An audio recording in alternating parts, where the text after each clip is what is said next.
Assalamualaikum, selamat datang kembali di Genius Foodie. Di video kali ini kita akan sama-sama membuat risol mayo yang super duper ekonomis, cocok banget untuk ide jualan, dan kulitnya tidak menggunakan telur sama sekali. Tapi sebelumnya jangan lupa like, comment, and subscribe dan share ke sosial media teman-teman semuanya dan tekan tombol loncengnya agar tidak ketinggalan video aku selanjutnya.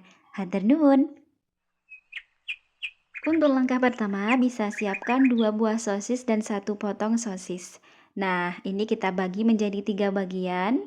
Dan setiap potongannya nanti kita potong lagi menjadi 3.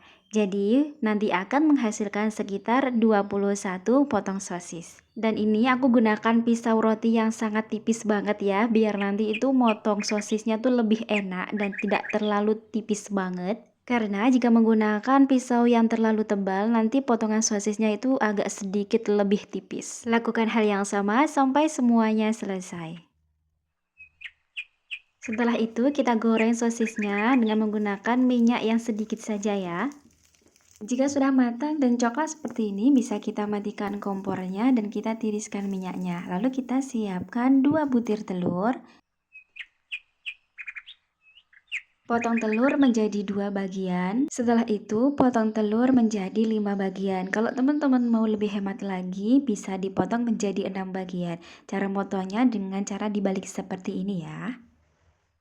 Lalu kita siapkan sekitar 200 gram mayones dan ditambah dengan setengah saset kental manis. Dan di sini aku menggunakan mayones merek McLouis, jadi penggunaan kental manisnya itu tidak terlalu banyak karena mayonesnya rasanya itu manis. Lalu tambahkan dengan sekitar 1 sendok makan saus sambal. Jika teman-teman menggunakan mayones maestro, teman-teman bisa tambahkan lagi sedikit kental manisnya karena rasa mayones maestro itu agak sedikit asin. Nah, ini kita aduk semuanya sampai tercampur merata. Selanjutnya kita akan ke tahap pembuatan kulit. Siapkan sekitar 200 gram tepung protein sedang, 2 sendok makan tepung tapioka, 1 sendok makan susu bubuk. Ini aku gunakan susu bubuk yang ripak. Lalu tambah dengan setengah sendok teh garam, seperempat sendok teh penyedap. Dan tambahkan dengan sekitar 500 ml air.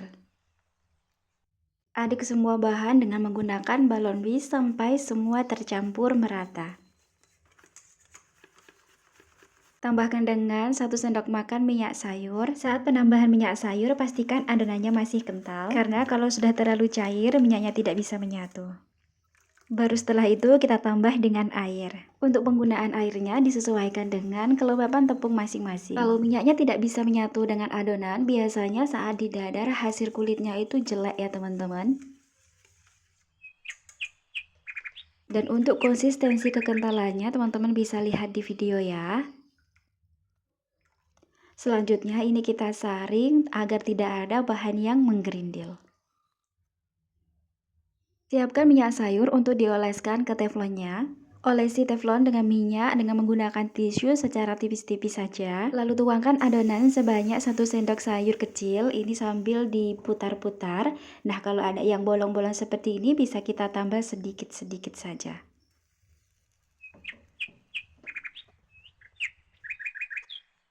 Bisa kita angkat dari teflonnya. Dan ini kulitnya tidak menempel di teflon ya, bagus banget hasilnya. Lanjut kita dadar lagi, jangan lupa diolesi dengan minyak lagi ya teflonnya. Lalu kita tuangkan adonannya. Kalau ada yang bolong-bolong seperti ini bisa kita tambah sedikit dengan adonan. Saat proses pembuatan kulit dadar ini, gunakan api sedang cenderung kecil karena kalau apinya terlalu besar dan teflonnya terlalu panas, nanti hasil kulitnya akan bolong-bolong dan nanti itu akan bocor saat digoreng. Jika ada kulit yang terlipat seperti ini, posisi masih panas banget, jangan direntangkan ya teman-teman. Gak dipaksa direntangkan, dia akan sobek. Jadi diamkan dulu sampai benar-benar dingin. Nah, kalau sudah dingin seperti ini bisa direntangkan dan tidak menempel sama sekali ya. Dan ini dia hasil kulit risolnya. Hasilnya bagus banget, lentur, ketebalannya sedang, lembut, dan juga halus. Tahap selanjutnya, kita akan melakukan pengisian dan penggulungan. Ini kita kasih 1 potong telur, 1 potong sosis, dan setengah sendok makan mayonaise. Lalu gulung pada umumnya seperti kita membuat risol ya, sambil dirapi-rapikan agar nanti hasilnya itu cantik dan rapi. Lakukan begitu seterusnya sampai semuanya selesai. Untuk bahan pencelupnya, di sini aku cuma menggunakan 3 sendok makan tepung terigu yang ditambah dengan air tanpa dikasih garam atau penyedap. Ini kita aduk-aduk semuanya sampai tercampur rata dan gak ada yang menggerindil. Seperti ini sudah cukup ya teman-teman, lalu kita akan ke proses pemaniran. Masukkan risol ke dalam bahan pencelup dengan bantuan garpu dan letakkan di atas tepung panir. Ini aku lakukan sekitar 2-3 ya. Nah, baru nanti kita akan baluri dengan tepung panir sambil ditekan-tekan.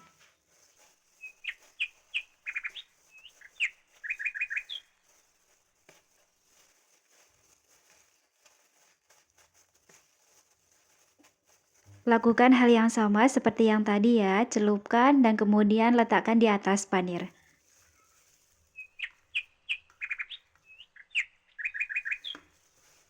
Baluri dan sambil ditekan-tekan.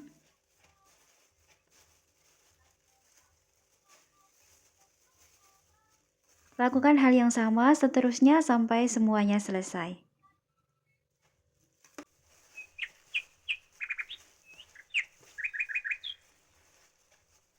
Selanjutnya ini bisa kita simpan di wadah box seperti ini. Tata rapi dan jangan ditumpuk ya. Seperti ini hasilnya dan nanti kita akan simpan ke dalam lemari es supaya tepung panirnya lebih menempel. Dan tidak banyak yang lepas ketika saat digoreng. Cukup simpan di chiller minimal 30 menit. Selanjutnya goreng di minyak yang sudah benar-benar panas, api sedang cenderung besar, supaya hasilnya bisa mengembang, gembul, dan kokoh. Goreng selama 1 menit dan cuma sekali balik aja ya. Jika ingin risolnya itu tidak berminyak, jangan pernah gunakan api kecil ya teman-teman. Risol sudah kokoh seperti ini dan golden brown, bisa kita angkat dan kita tiriskan.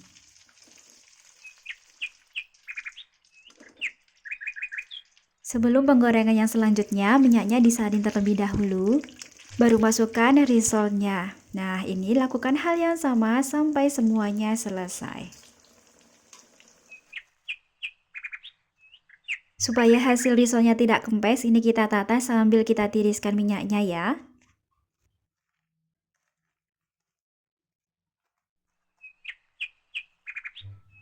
Dan ini dia hasilnya, dijual 2000 atau 1500, ini besarnya cukup ya teman-teman, nggak yang terlalu kecil atau kebesaran. Dan aku coba belah tengahnya ya. Nah, ini dia hasilnya seperti ini. Untuk takaran mayonesnya ini cukup ya, nggak terlalu yang sedikit banget. Dan ini mau aku coba ya teman-teman, bismillah.